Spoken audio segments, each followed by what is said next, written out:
Circus. Is that a place to take a kid? Subway travel, that's what I remember from my childhood. That's what I relate to. Subway travel for a child? 5 years old. When you are taken somewhere by an adult and you're 5 years old and you're on the other end of their hand for a half hour, they forget it's a human being on the other end. You become luggage. American Tourister, you know, like this. People don't regard that child might be uncomfortable. Tops of your shoes get worn off, dragged along. And the impression overwhelming of me walking in Madison Square Garden, it was 8th Avenue and 50th Street, walking in and that exotic smell for a Bronx child, rhinoceros flump.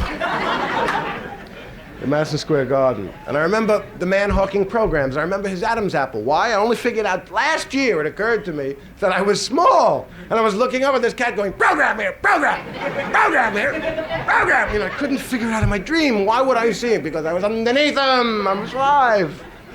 Right? First you go to the menagerie because it was on the ticket. That's after the bathroom, you know. And I get chastised. Why didn't you go before we left? What do you mean you didn't have to go? Is there no logic to that? You have to go when you don't have to go. You know, black is white, cuff. It's an Orson Welles. Anyway, go down to the menagerie because your ticket is paid for and you go down in the basement of Madison Square Garden. You see a dozen chained elephants with hospitalism doing this. What would you do if you were chained to the basement of Madison Square Garden for a month and you were about 3 tons? With kids throwing peanuts at their eyes. Get him! Right in the retina, Tommy! He's bleeding! Good, you know, children have an odd perspective about things, you know. Children look at something like an elephant and say, how can I hurt this thing? Tough hide, you know, the kind of the graffiti they carve on the elephant when the keeper's not looking, you know. Nice Vinny eats it on the ass of the elephant.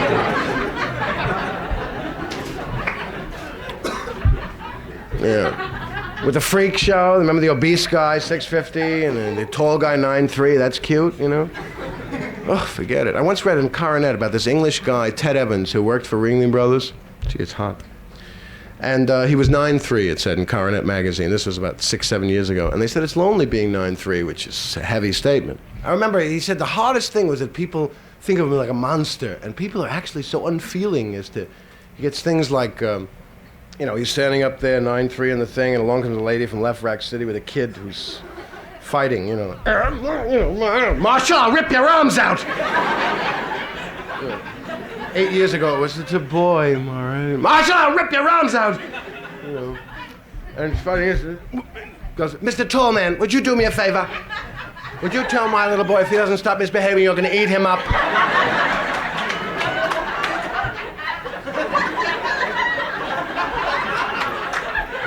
Winking is one of the most patronizing things in the world, isn't it? Like a good fella.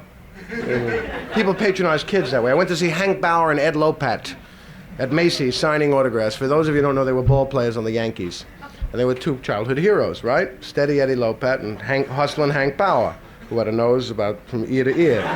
Purple Heart, and I got a bullet in the middle. I think it split it up into Hankus Pankus, they called him, Hustlin' Hank. And I was there I was a little anxious to see them. I was there at 4 in the morning.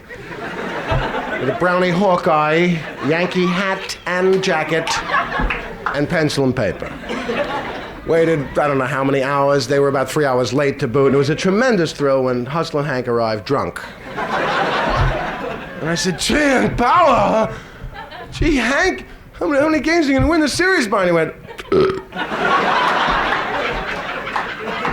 Then he began to wink, you know. You a Yankee Junior? You know. Irrelevancy. You Yankee Junior? Yeah, I'm Yankee Junior, bastard. You drunken bum Hank.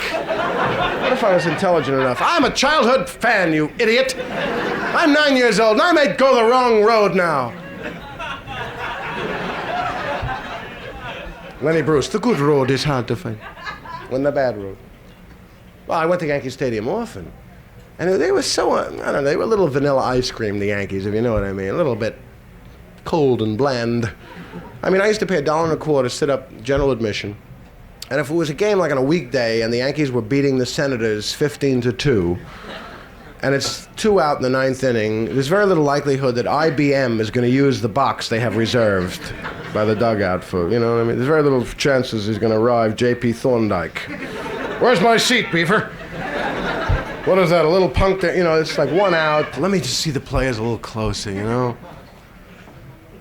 Well, I arrived, and I used to go down about just as the next batter come up, one more out, sit down, sing, and they used to come and chase us. I guess he was doing his job. He overreacted a little bit. The stadium cop drew his gun. All right, kid, get out of there. Get out. Certain guys like to kick and hit and hurt people. You can tell they bite lips. They bite, oh, you little, terrible.